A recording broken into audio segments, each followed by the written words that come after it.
Hey guys, Matt here with BleepinJeep, everything off-road, none of the boring stuff. Today, I want to talk about the ultimate guide to making your own battery terminals. We're going to talk about how to crimp battery terminals, how to solder them, and if you're really anal about it, how to do both. Let's get started.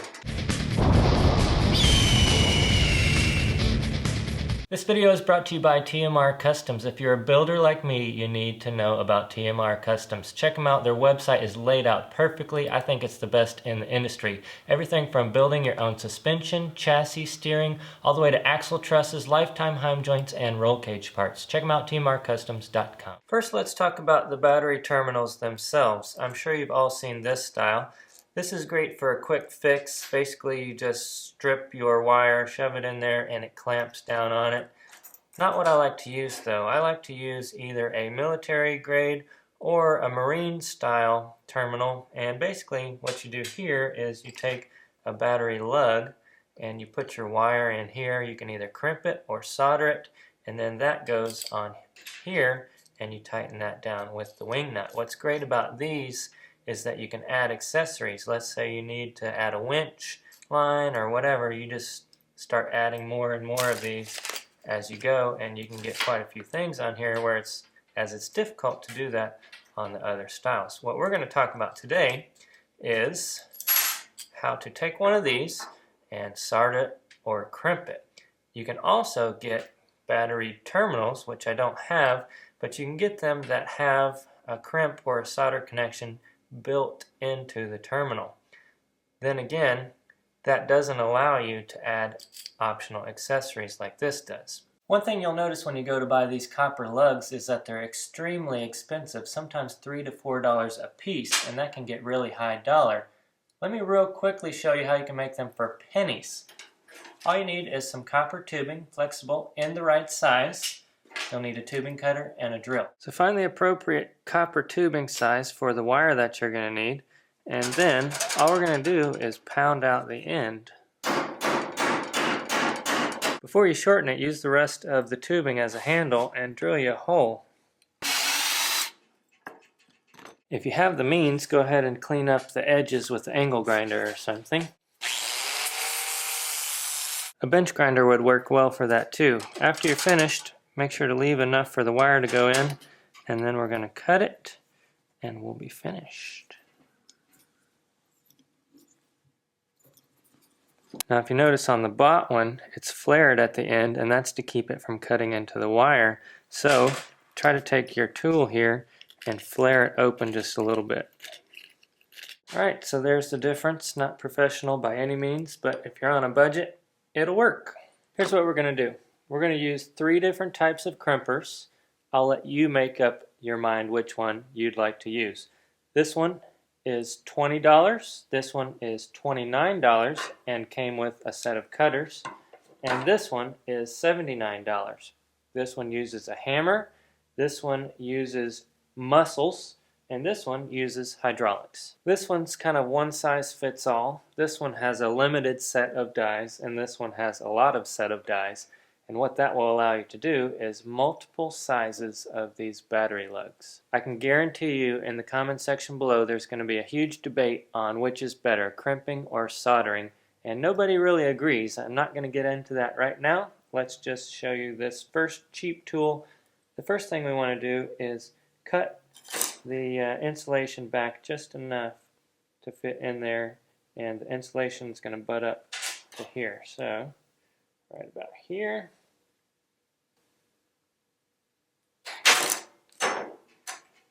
Alright, so we're going to stick this in there, and then you push up here with your thumb, kind of stick that down in there, and we're going to give it a good whack with the hammer. Try not to hit my thumb. I read the directions and it says to just hit in the same spot until it feels solid. That feels pretty solid to me. Alright, that's a pretty good solid connection. I'm actually impressed with that. You would be able to do this great if you're building your cables on the table. If you're not, though, like if you had to do this in the Jeep, it'd be a little harder to smack that down with a hammer because you want a good solid surface to hit it on. But keep in mind, you could also use a press or a vise or even a ball joint press, maybe if you had to use this in the vehicle to press that together. You don't have to use the hammer. Okay, now let's check out this one. This one came with a giant set of nippers, which is really nice because look how gnarly that edge is there. Let's see if we can get a clean cut out of it. Oh, check that out. That's a beautiful cut.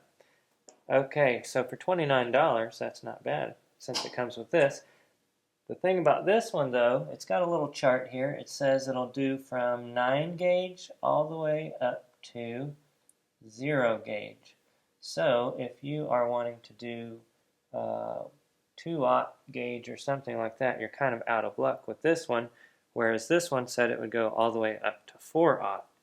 So what you do with this one is you push in here and you just turn this to the desired gauge. It's got 6 millimeter 9 gauge, 10 millimeter 7 gauge, 35 millimeter 2 gauge, 25 millimeter 3 gauge, or 50 millimeter 0 gauge. So we're going to go up to 50 millimeter here, and you do that to both sides. And let's give it a little test. We're going to do the same thing. We'll cut the wire back. Let's see if I can keep this all in the shot. We're going to put this sucker in here and make sure it's all lined up and give her a crimp. There we go. And with this one, you should probably rotate it about 45 degrees or so and give her another crimp.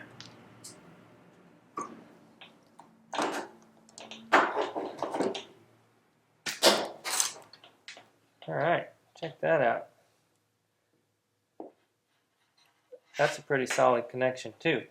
Now the thing I'm not so sure about with this is it only works on those certain gauges. There's not that many dies. So if you're just a little bit off, you might not get a super good crimp on there. I think at the end we should cut these apart and see what they look like on the inside. It should meld it completely together where it just looks like a solid piece of copper. Okay, last crimping device. This one is hydraulic, and this one has little dies that we're going to take out, and we're going to find our wire gauge, which is 1/0, and then we're going to find the dies that go along with that. We're going to stick them in here, and then we're ready to crimp. So you just turn this knob, make sure that it's closed. This one's kind of harder to hold everything for sure. You just kind of work this back and forth, and it's going to chomp down on there.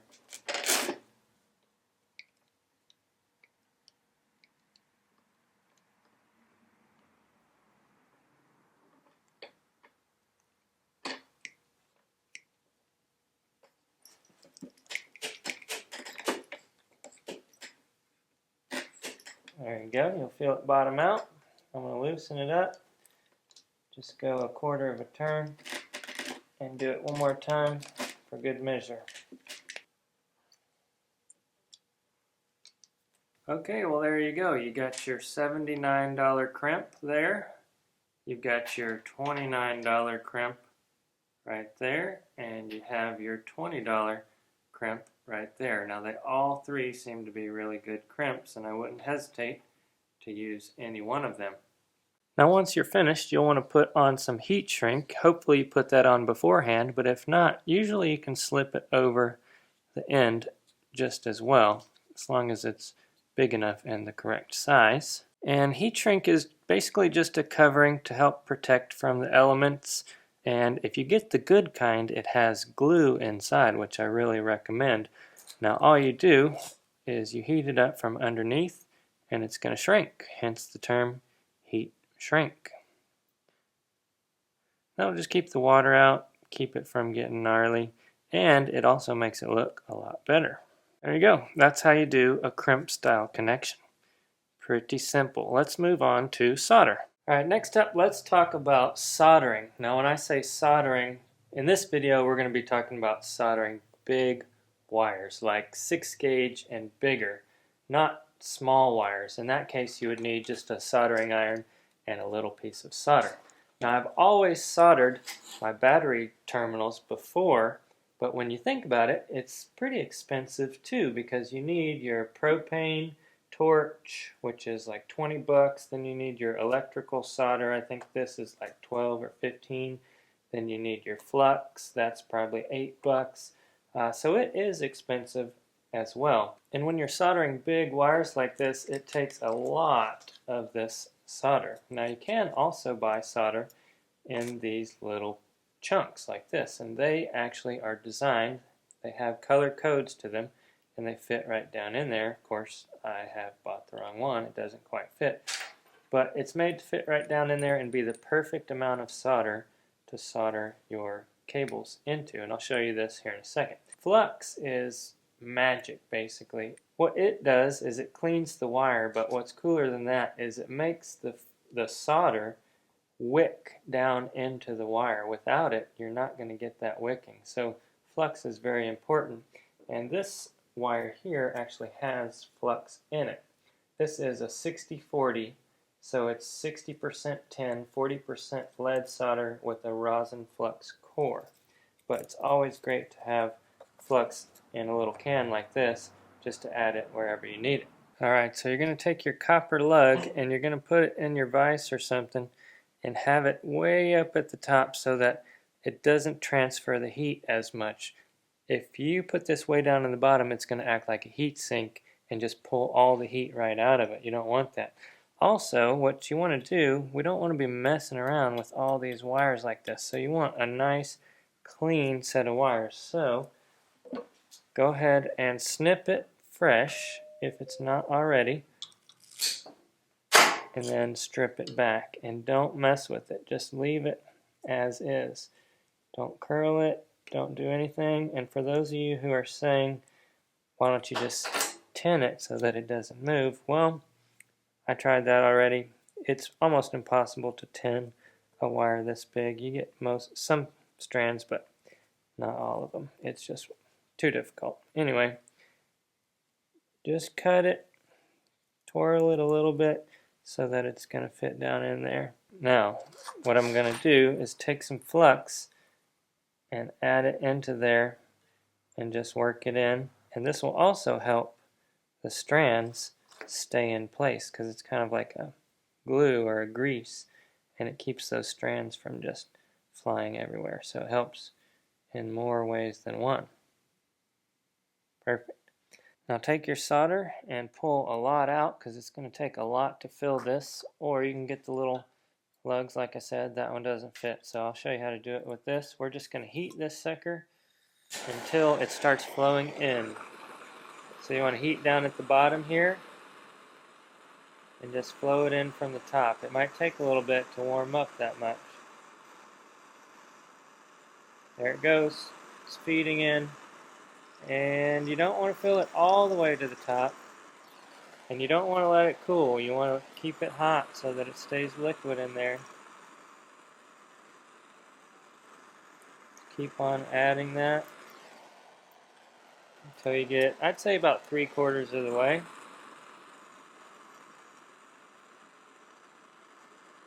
Okay. Now we're going to take this and we're going to feed it in there real gently, keeping it hot. Try not to let it cool.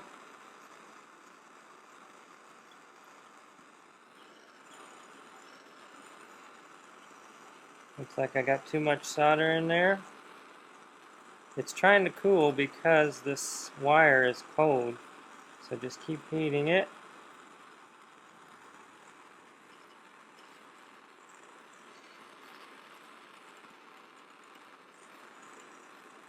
Once you got it all the way in there,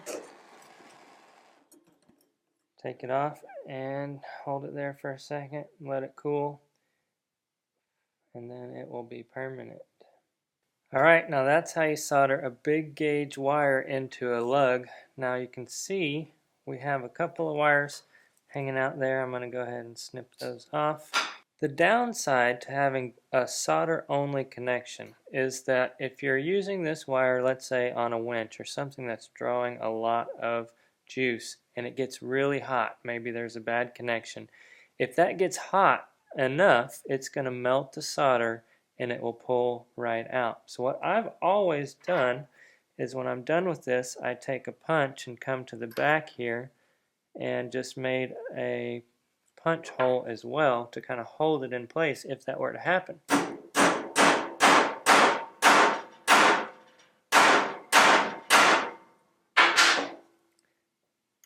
Now, is that necessary? Is that good? Is that bad? I don't know. You guys be the judge. But that's the way I've always done it. After this video, I'm kind of leaning towards the crimping. I've always been really cheap. I've never bought a crimper, but I really like it. The crimping method is just so much faster and cleaner, but either way, you want to put your heat shrink on, so slide it on and make sure that it's good and watertight before you finish up.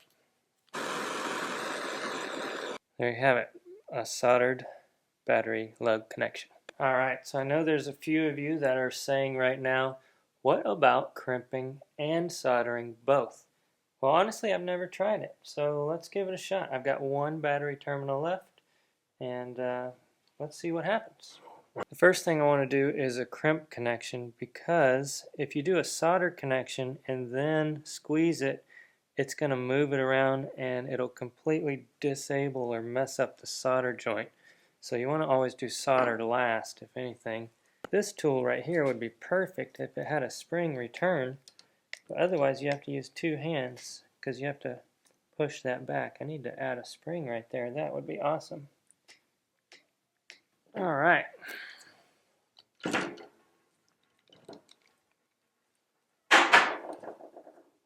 Whoa! Well, that didn't work out so hot, did it? Let's turn it and do it one more time.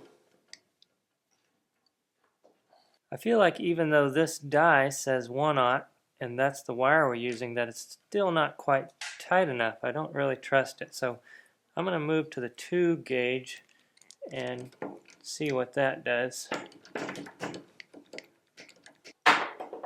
Much tighter. I like that a lot better. Now I'm going to drill a hole in the back here and we'll see if we can add solder from this side.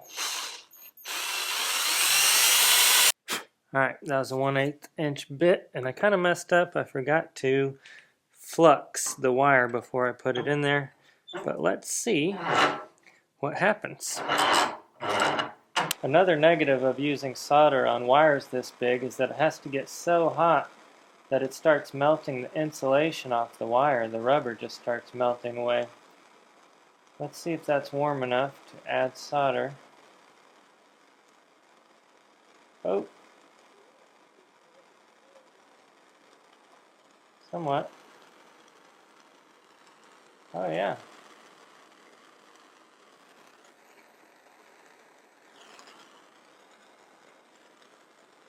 That's pretty cool actually. When you're done, it just closes up the hole. Well, almost. It's starting to disappear now.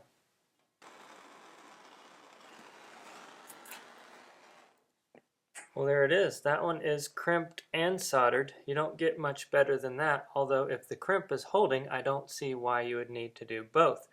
What do you guys think? Should you crimp only? Should you solder only? Or should you crimp and solder?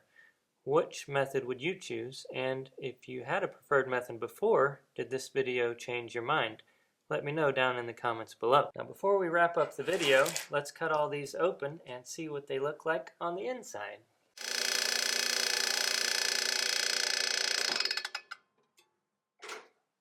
Alright, let's take an in-depth look at what we found here, starting with number 1. This was the hammer crimper. And what we're looking at is a cross section, and what you don't want to see is any strands left.